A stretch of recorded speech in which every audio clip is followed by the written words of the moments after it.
Which is your favourite stone? All of them. It depends on my mood. When I look at them, it's the one I look at. At that moment. At that moment, yeah. That's why I did this brooch, which is one side emerald, one side sapphire, and with an enormous aquamarine in the middle. Mm-hmm. Because I put my hand on one side and I see the aquamarine and sapphire, and that's my favorite.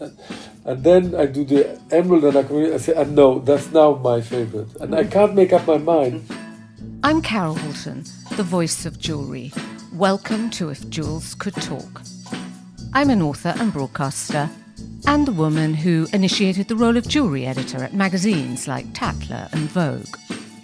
This is a podcast for everyone, for people who do like jewellery, for people who don't realise they like jewellery, and anyone intrigued by fascinating facts, new ideas and forgotten histories. So join me as I tell sparkly tales and meet all sorts of people, delving into 4 centuries of jewellery culture, and investigate what's happening now.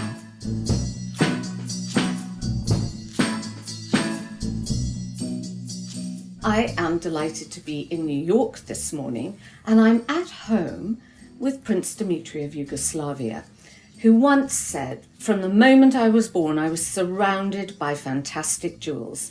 He studied at the Gemological Institute of America, was senior vice president of jewellery at Sotheby's Auction House before starting his own fine jewellery collections in 2007.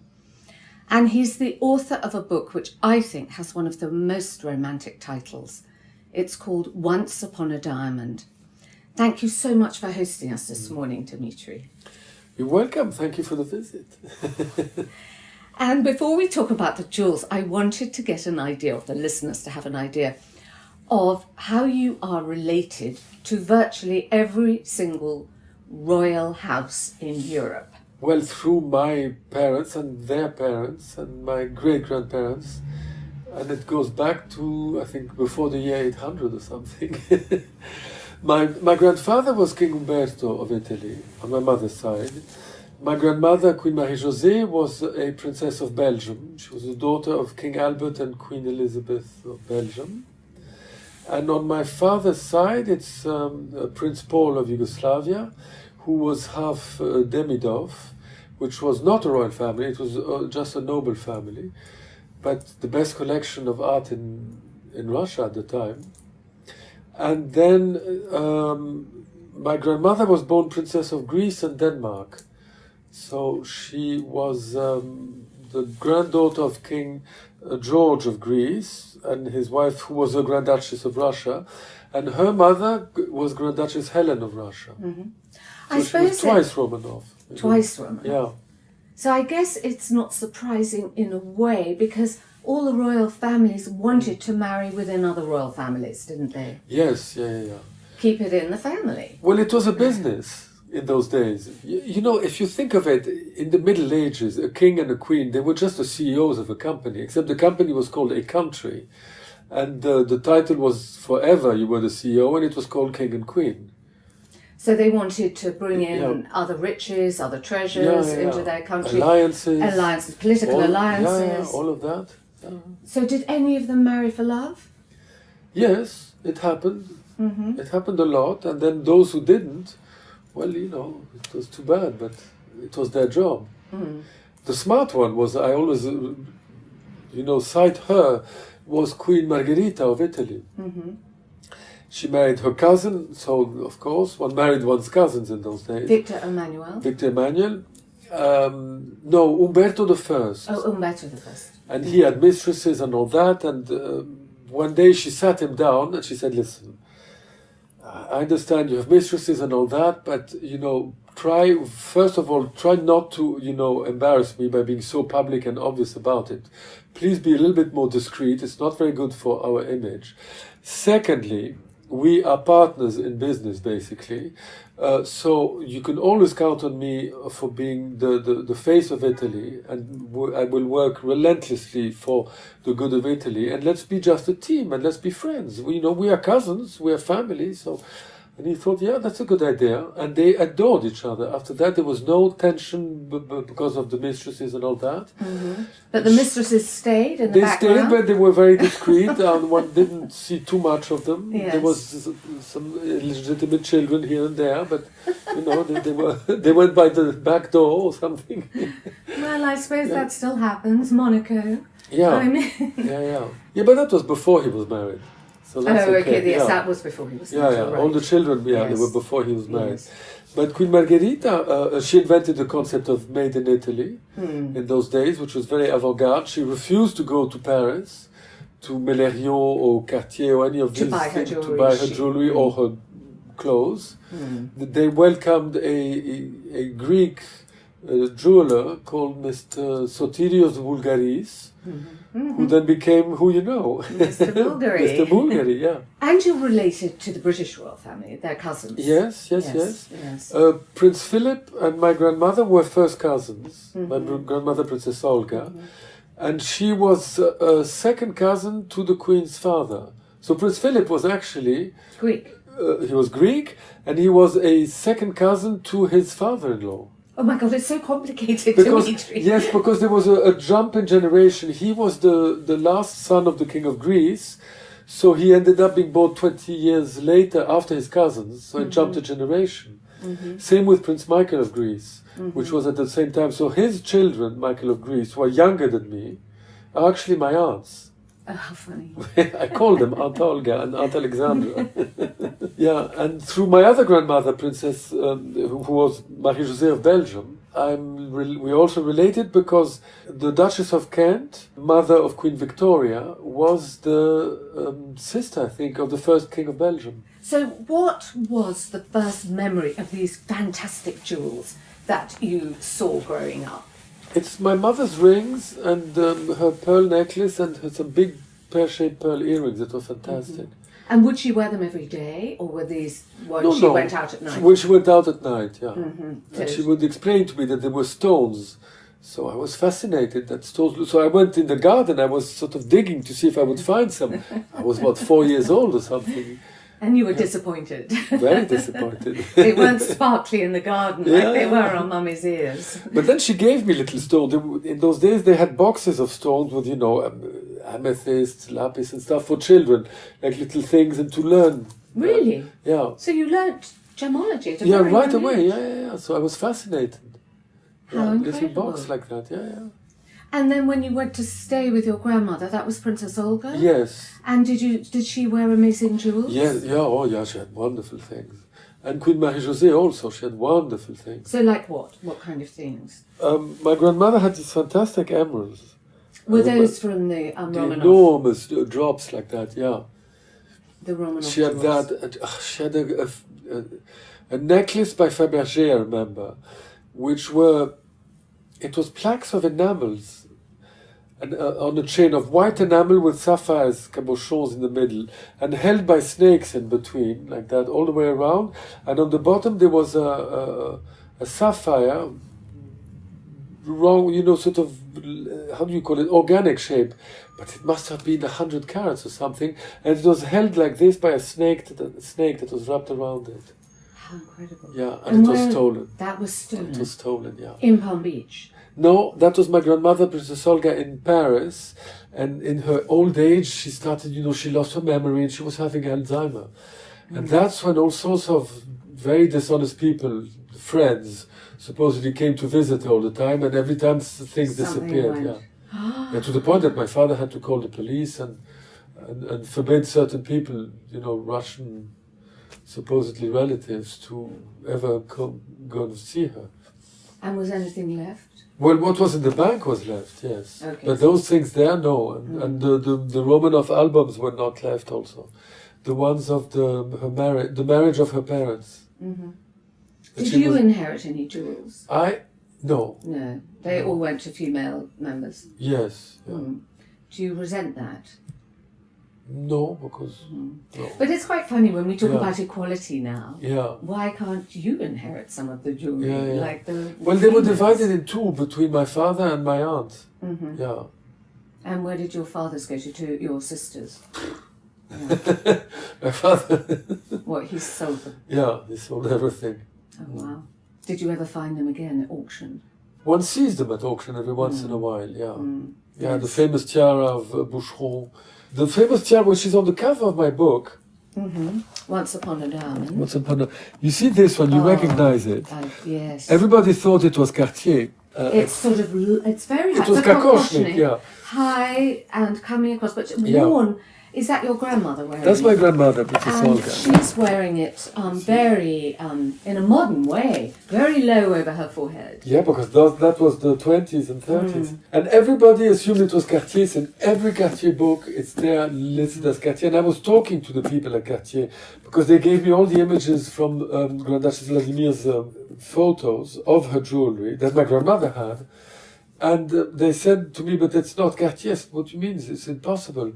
So he was very nice. He made some research and he found out that in reality, Grand Duchess Vladimir was there in 1902 buying things for the wedding of her parents. And she had this thing that was by Chaumet and it was broken and needed repair. And she couldn't be bothered to go to Chaumet. And Cartier said, yes, we'll repair it for you. And so it's Chaumet. So it is Chaumet. And so I called, the second I knew, I just took my phone, I called Rizzoli, I said, you have to change it, put Chaumet. She said, too late, we are already in print. We can only delete the word the Cartier, otherwise we're going to have to redo the whole... Right. Yeah. How, I wonder if there's a maquette in the famous Chaumet Museum above yes. this store. There may be a maquette in there of Maybe, it. yeah. We could find that out.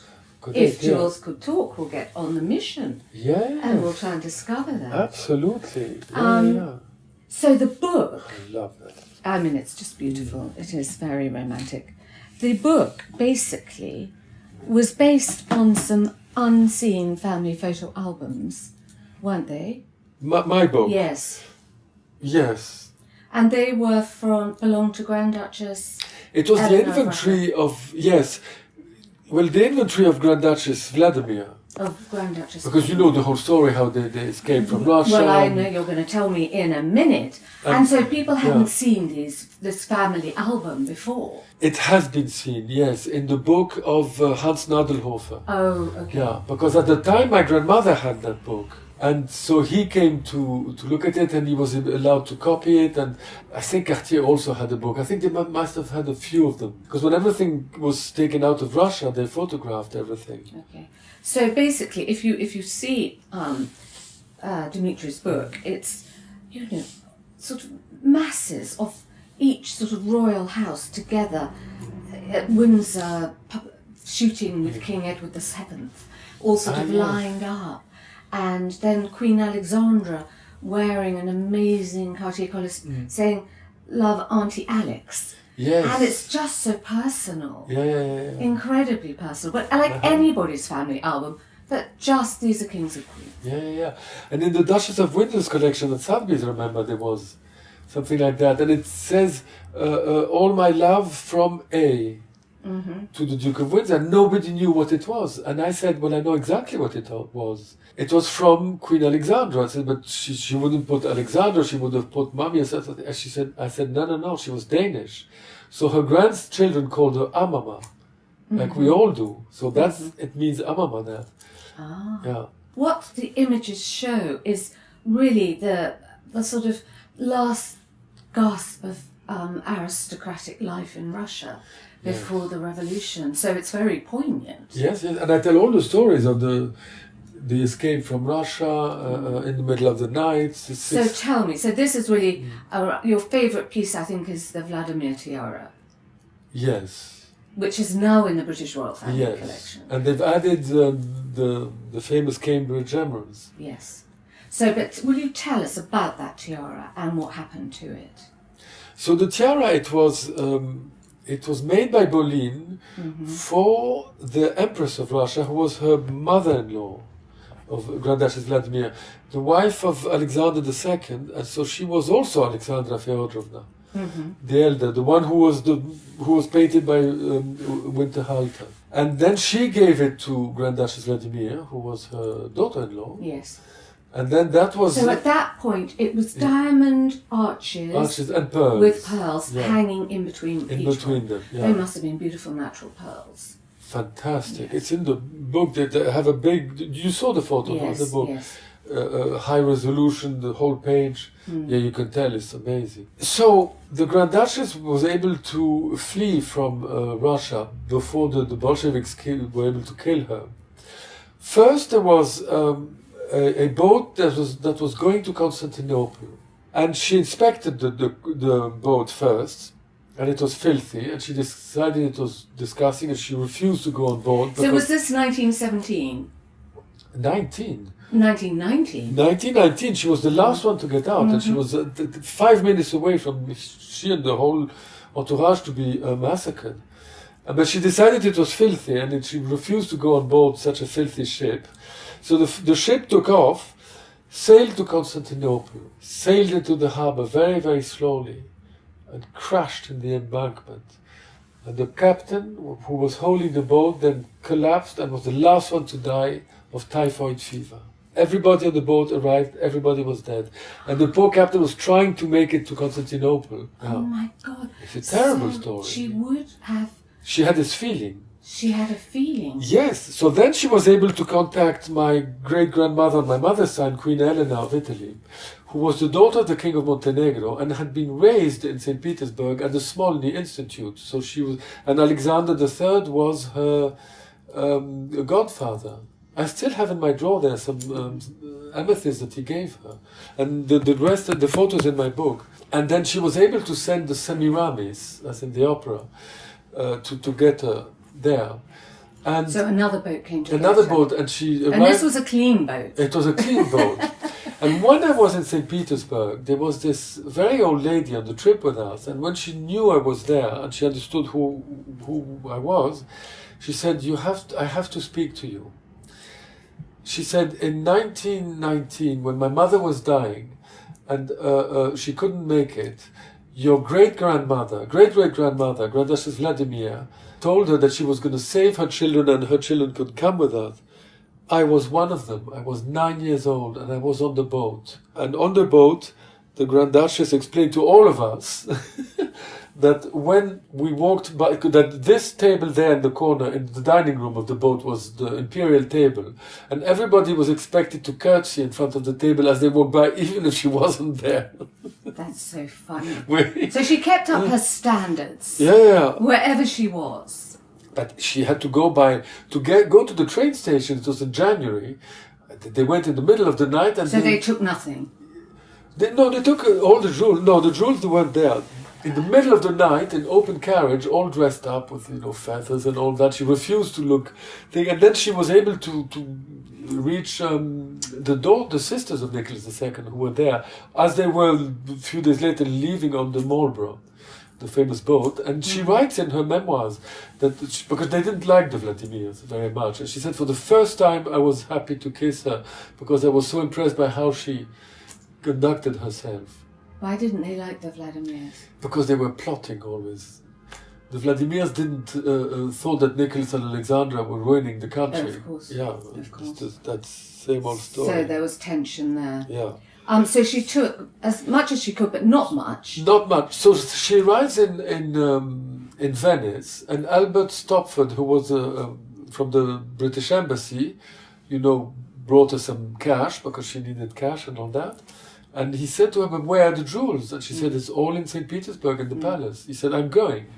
So he and somebody else, I think one of her sons who was still there, dressed as, plumbers or something, went in there in the middle of the night. She gave the instructions where to find it, and they found everything. Everything.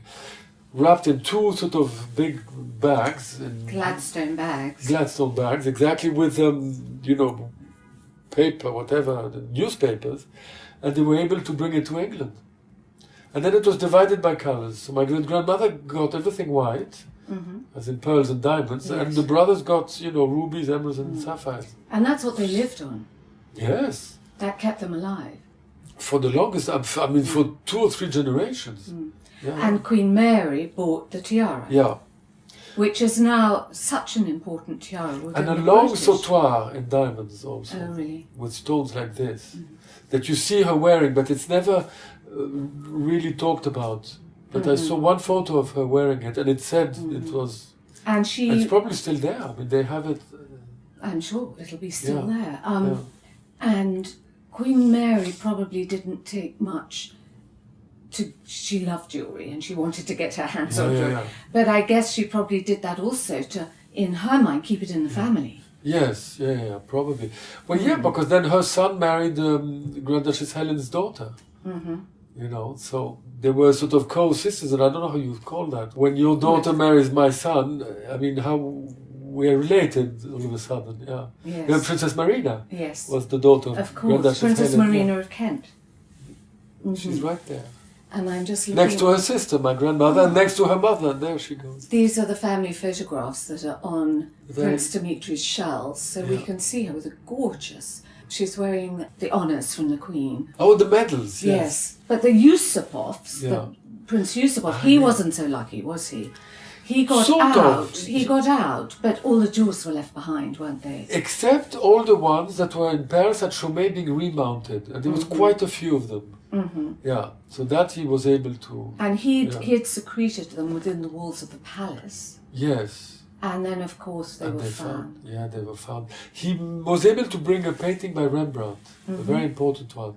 He took it out of the frame and he rolled it. So he relied on, and he lived off the jewels that were in Paris. Yeah, and the Rembrandt. And the Rembrandt. Yeah. And then a portable wealth we're talking about here. This is one of the points of jewels in time of war and revolution. Exactly. And then the Bolsheviks found the jewels in the walls. Yeah. And they sold them all. Did I think they sold. money? Yes, I think so. Yeah. There was a famous auction of that along with the imperial ones. It was treasures for tractors, wasn't it? They wanted to support the... But then Lenin stopped it because he was seeing they weren't getting anything. It was a waste of money. And then whatever they were not sold, what wasn't sold, is now in the Kremlin. Do you have any Fabergé pieces? Not much. I have a leather frame at the entrance. I'll show you. I mean, I love them. I love the Fabergé pieces. Yeah, me too. Oh, it's so beautiful. Yeah. No, I had a few, but I bought my apartment with them. Well, 26 years ago, That's I thought, nice. That was a good swap. Yes. That was a very, very good swap. Yeah.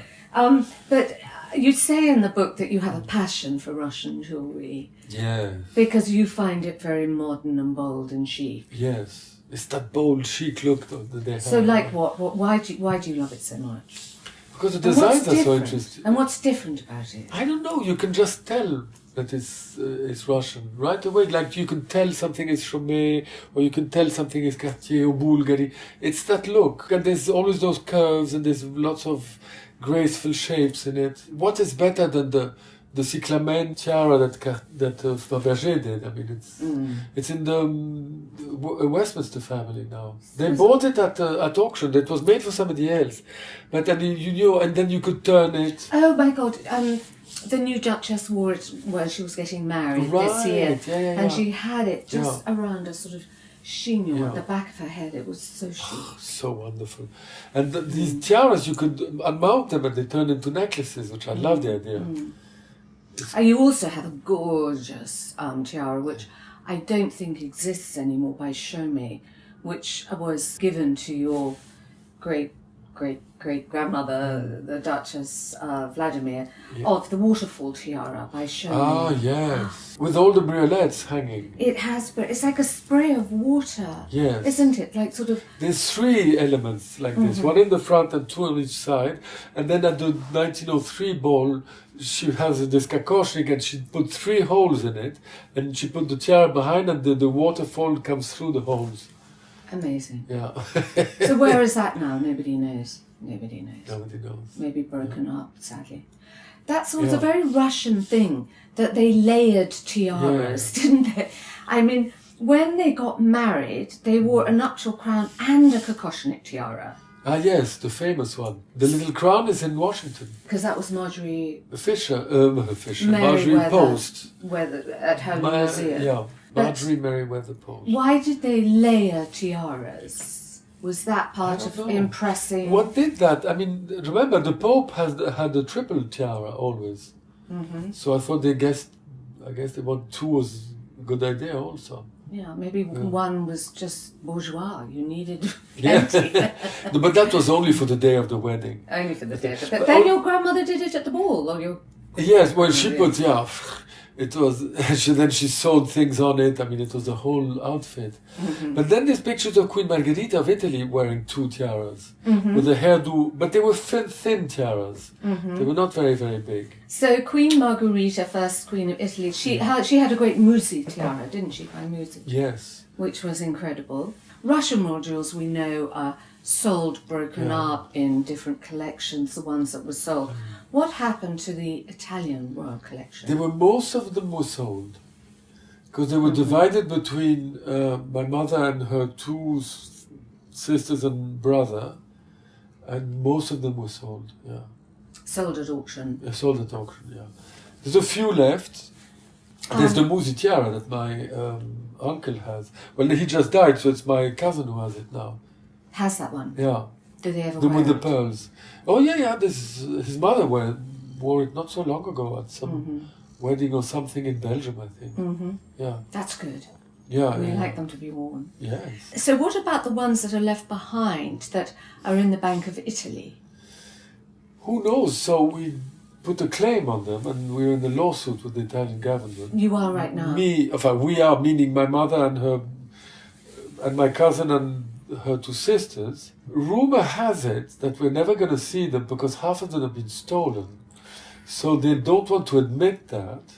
So that's why they keep them... So they keep on saying, no, it belongs to us and you have no claim on it, blah, blah, blah. And then, because we're not allowed even to go and see them anymore. So were they open? If it's true. When were they last opened? When was this vault last opened? I think 25 years ago. About 1976. Oh, that's 40 years ago. Okay. Yes, I think it's when Gianni Bulgari was one of the experts. Oh, what, to go and assess them? Yeah.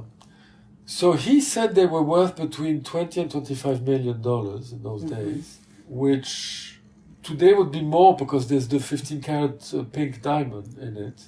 There was an enormous brooch, and then in the middle there's this big pink diamond. I don't know how pink it is. That makes, as you know, the difference in price. Who bought them or owned them? Was that...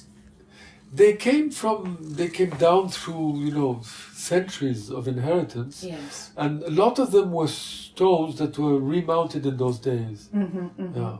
Like the sapphire parure was stones that were all put together, and it was a double necklace. The photos of my grandmother wearing it in my book. There was no tiara. There was just a necklace. And a socking great pink diamond. Yes, but that's in Italy, in the Bank of Italy. Oh, that's in the bank. Yes. Yeah. So who was the last family member to see them? My grandfather. Your grandfather. Yeah. And why did they land up in the vault? Did he have to? I don't know. When he left, he thought he was coming back or something. He didn't realize he was going in exile forever. Right. He left a note saying, these belong to a chi di diritto in Italian, of whoever is entitled to. Meaning, it was very sort of mysterious the way he wrote it. Meaning, if he was dead, his descendants. And so the Italian government intervened and won't let them go. And they seized them, yeah. Because the thing is, they seized all his property, and that is in the Article 13 of the Italian Constitution.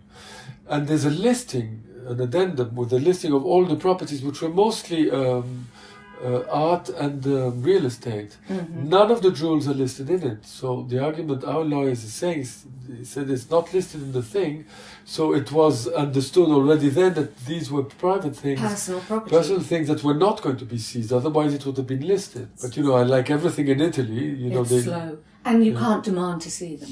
No. The lawyers were going to see them, when was it, 4 years ago, I think? We're still waiting. So I think, your mother was instrumental in giving you this love of gemology. First by giving you these stones, and then you... It's in my DNA, I think, because none of my brothers and sisters are interested in jewellery. My 2 grandfathers loved jewellery, and they designed things for their wives. Yeah. That's very romantic. Yeah. They really liked it, and they loved stones. And then you talked about your mother doing an image, I don't know if it was for a magazine to be photographed, and she had a lot of Harry Winston gems in her hair. Yeah, I have it there at the entrance. It's also in my book, Yes. this photo. Yeah, they were doing a story on the young princesses in Paris in those days. It was in the 60s, so she was late 20s, early 30s. Which magazine was it for? French Vogue, I think. French Vogue. Yeah. Mm-hmm. So she went and she put all the things. And I remember going there and looking at all the stones. I was fascinated when she wasn't doing it that day, but she was talking to them to prepare to make the arrangements. Mm. And I was sort of looking at everything, and the one of the men there working was explaining to me what sapphires were, and he explained the difference between Burmese, Ceylon, and Kashmir. So another. And he showed me the three different ones, and then I knew it was. That's amazing. Yeah. And I must have been. It was in the 60s, so I must have been, I don't know, 7, 8 years old. Really, and it stuck with you. Oh yeah, it was fantastic. Mm. And then when I was 16, I went to Tehran.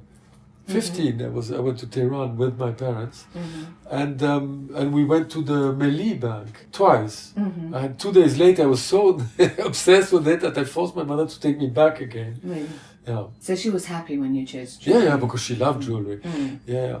But the treasure in the Melli Bank, have you been? No. I can't tell you.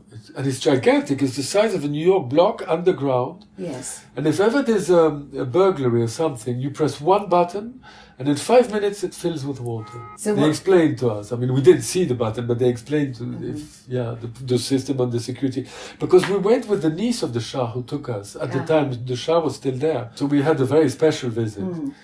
And the quantity of things. I mean, saddles for horses with emeralds like this in the front, and everything, the reins, the saddle, the thing around, rubies, emeralds, sapphires, all encrusted, gold things. I mean, the swords, the ceremonial swords. There was a tea set, I remember. Turquoises and rubies, pavé like this around the cups, the teapot, and vases like that. I mean, all from Mughal times, from 15th, 16th century things. I mean, on and on and on, and the throne, and the crown, and the globe, which was about this size. Yeah. So that made a huge impression. Yes, and then there was vitrines, with sort of cardboard boxes like that, and then mountains, but literally from here to here, like you would see a mountain of emeralds. And then the other one of rubies, and then of sapphires, and then of Golconda diamonds. I mean, and you could go like this, like... scoop them up. And scoop them up, and they would roll on the floor. I mean, if you had done it. I mean, I didn't do that, did I? Yeah, I think you'd be in jail. But one could, Yes. It was the cave of Ali Baba. How amazing. And the coronation robe of the empress. It was something like 10 meters long. Yeah. Midnight green, that must have been like that, heavy. with all. Yeah. Oh yeah, she had 6 ladies in waiting holding it, 3 on each side. Yeah. And then they had all the stones. So all the stones, and they were in modern times, meaning after the war, they decided that the empress and all the princesses of the House of Pahlavi should have their own parures in every color. So all the jewelers from Paris came, and they made a parure in diamonds, emeralds, rubies, and sapphires for every princess and for the empress. And the coronation tiara and all that Van Cleef made, and he wasn't allowed, the stones were not allowed to leave the bank, because it was national treasury, and it was the counterpart of the currency. That's how much it was. It backed the currency of the country. Wow. Yeah, so it wasn't theirs, it was the country. Yes. But so they had to come, and they had to do mock things in wax, and things, place the stones, and they had to copy the stones in wax, bring them to Paris, back and forth. I can't tell you the complication, but they pulled it off. I think we first met when you had started your fine jewellery business, and you brought a collection to London and displayed it at Mallett's on Bond Street. Yes, I And think so. there was a Or at Christie's. Maybe it was. And it was there was a very grand party. Yeah. And I remember being struck by an emerald tree brooch. That you Yes. created. It wasn't. Yes, it was Mallet. I think it was You're Mallet on right. Bond Street. Yeah. I'm thinking of something else. Sorry. Yeah. And this was inspired by the cash pose in the orangery at Versailles. in Versailles. Yeah. Which was just And so you could open beautiful. it. 3 pear-shaped, enormous emeralds, totaling 95 carats, which is big for an emerald. But they were very dark, I remember. They were dark and didn't have much life. So I invented a trick which was to cut a slice of mother of pearl the same size and put it behind it and sit them on it. And it worked incredibly well. And I did it the other day when I did, I mounted somebody's amethyst, completely black. And I did a cross in, actually I did the polar star in chrysoprase, which is, no, not chrysoprase, rhodochrosite, which is pink. And I did the same thing of the mother of pearl in the back, and it's amazing how it lights up a stone. Yeah. And I remember the jeweler said, no, you'd be better off putting it on platinum and or a mirror. I said, no, because that's going to do the, the silvery look of Indian jewellery. So the mother of pearl worked very well. And then I remember you had cognac diamonds that were the earth and the roots. You would open the door and it had roots in it. Yeah. It was amazing. And cognac diamonds. And then you could close it. Yeah. And on the door I inscribed, for those who can listen, even stones speak. They sure do. Yeah. So I was in my office one day and this lady said, well, where did you find that? And I said, well, I was reading an esoteric book and I think it's in the Bible.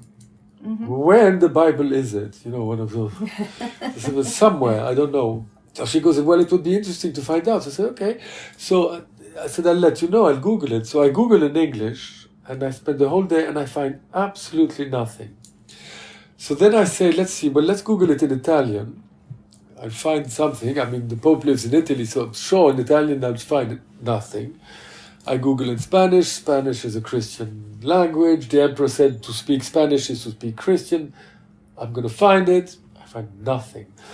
I say, okay, France was the eldest daughter of the church. I'm going to find it in the French Google. So I Google, and at the end of the day, I find nothing.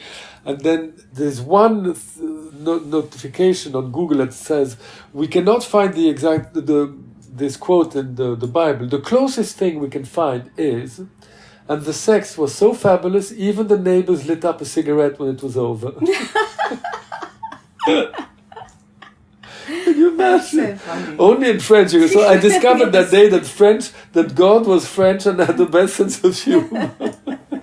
The 5 à 7. Exactly. That's so funny.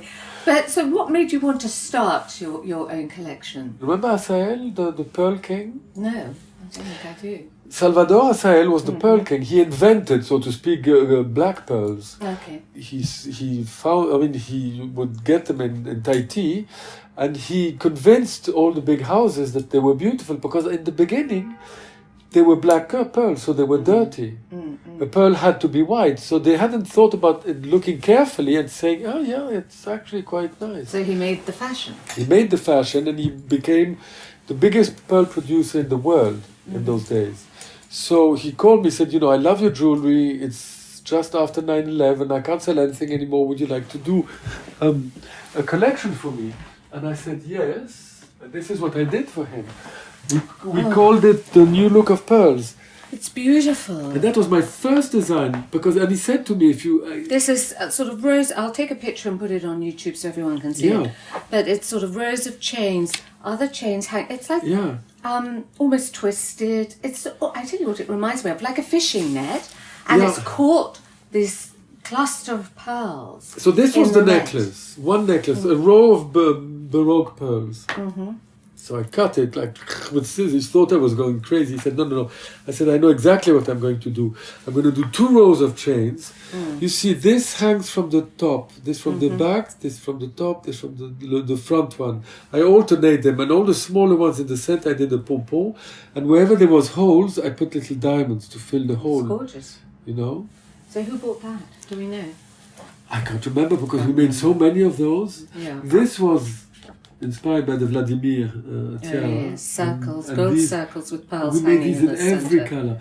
And it was called the New Look of Pearls. And So that kick-started you yes. doing your own collection. Your cufflinks were all over the place, weren't they? And Yes. Barney's and Bergdorf's and everywhere. And you Yeah. still have high-end clients that you make Yes, for. yeah. And you quite like, it seems to me, different materials. Yes, unusual materials. Unusual. Hematite, steel, wood. Blue jeans. Blue jeans? Blue When did you jeans. use blue jeans? Yeah. Oh my gosh, here's a choker. Blue jeans with black pearls chains. It's amazing. I did 3 of those. Where are the other 2? I did 3 blue jean ones.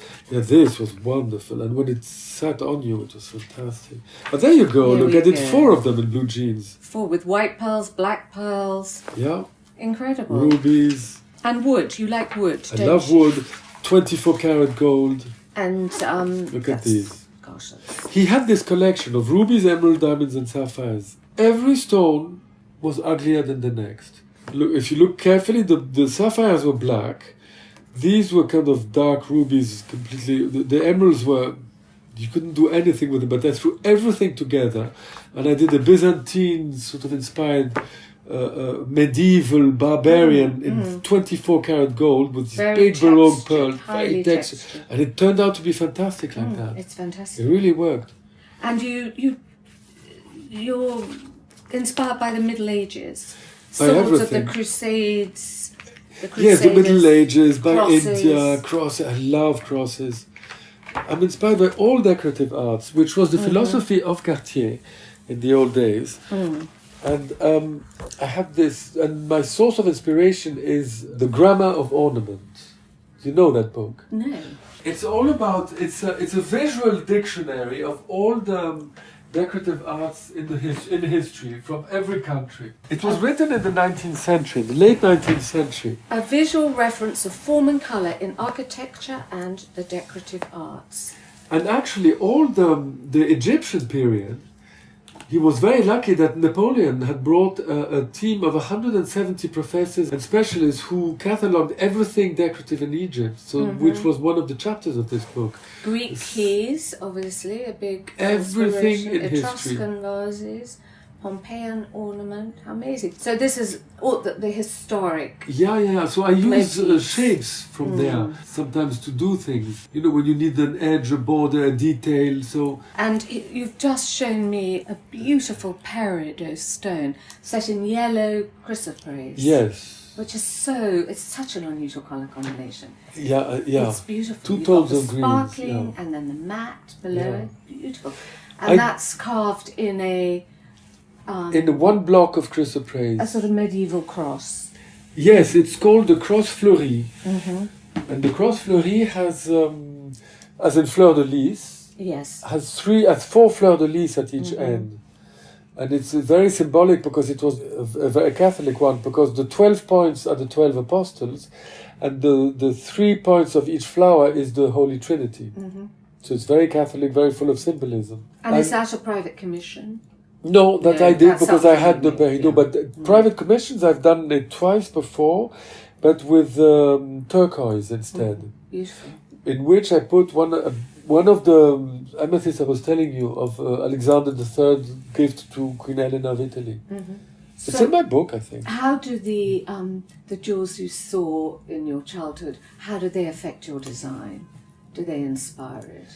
It's the feeling that I reproduce. Whenever I see an amazing jewel, I mean, there's the visual component, but it evokes, there's an energy that comes through. Yeah, and I know when I recompose things, I get the feeling or I don't get it. Yeah, it's difficult to describe it. I know it's not it sounds a bit strange. It's not a literal inspiration. It's just how you feel. Yeah. Well, it's a mixture of everything because, of course, there's always the proportions are very important. I find the way it's done. It has to be as beautiful behind as it is in the front. Russian, Fabergé. That was and all the Cartiers and all of them. It's very important the back, and it has to move also, and it has to make you pretty. I mean, sometimes people do all these funny, strange modern jewelry today that looks like. It's got to enhance the wearer. It's fun as an object, but it's unwearable. Like for instance, I even did a wood necklace, but I made it in a way that's wearable, with a bit of diamonds and things, but I used all the gold in it. I did links in 24 karat gold, so it brings a certain light and certain energy. And you love those sort of paisley patterns, don't you? Yes. Yeah, I love the paisley. Love paisley. I've done a ton of things in paisley.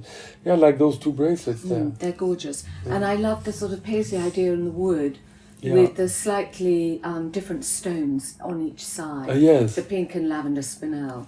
Really beautiful. Yeah, I like to do that. Which is your favourite stone? I don't know. All of them. It depends on my mood. When I look at them, it's the one I look at. At that moment. At that moment. Yeah. That's why I did this brooch, which is one side emerald, one side sapphire, and with an enormous aquamarine in the middle. Because I put my hand on one side and I see the aquamarine and sapphire, and that's my favorite. And then I do the emerald and aquamarine. I say, no, that's now my favorite. And I can't make up my mind. Yeah, I'm a bit like that too. So now you have a new project, which is taking all this aristocratic influence and inspiration onto QVC. Yes. For a QVC collection. Yes. And you just showed me a piece, and I took it out immediately and said, Catherine the Great. Catherine the Great, yeah. And they're these gorgeous little flowers recreated that she used as sort of buttons, didn't she? Buttons and no, they were just sewn, I think, on the coronation dress. Just sewn on the dress. She was the inventor of the total look, I think. They're made of a cubic zirconia, a new variety that's made today called Diamondique. And they look very good because you know how cubic zirconia, they have too much color in them.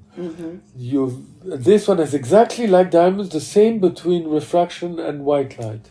I think Miu Miu this year on the runway for autumn winter, they showed costume flowers, slightly different each one, but in a group of 3 on the shoulder, which was really effective. You could do that with those. I have to Google Miu Miu. Men and women could just sort of expand on the floral idea. It would be super chic. But I think it's great that everybody can wear jewellery.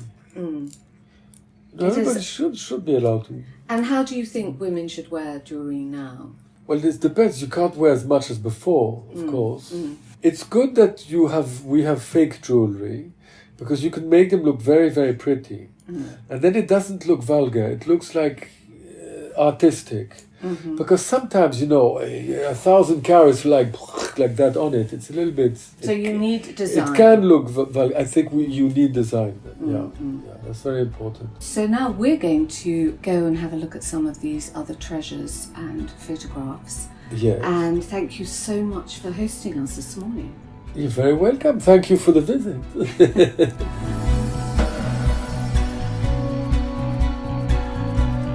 Thank you for listening. For this and other episodes of the podcasts, please go to carolwoolton.com.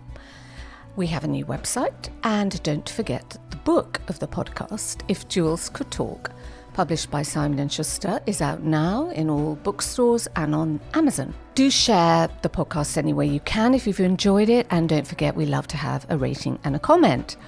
And of course, any suggestions of things that you would like us to explore on the podcast. Now join me again in 2 weeks for the next Jewelled Nugget. Having looked at European royalty today, we are now going to look at American royalty. David Webb, the quintessential American jeweller that all the royalty of Fifth Avenue in Manhattan flocked to and wore and still do. So we are going to the store and the workshop above the store overlooking the bustle of New York's Madison Avenue. So join us then. And thank you for listening. Bye-bye. If Jewels Could Talk with Carol Woolton is produced by Natasha Cowan, music and editing by Tim Thornton, graphics by Scott Bentley, illustration by Jordi Labanda.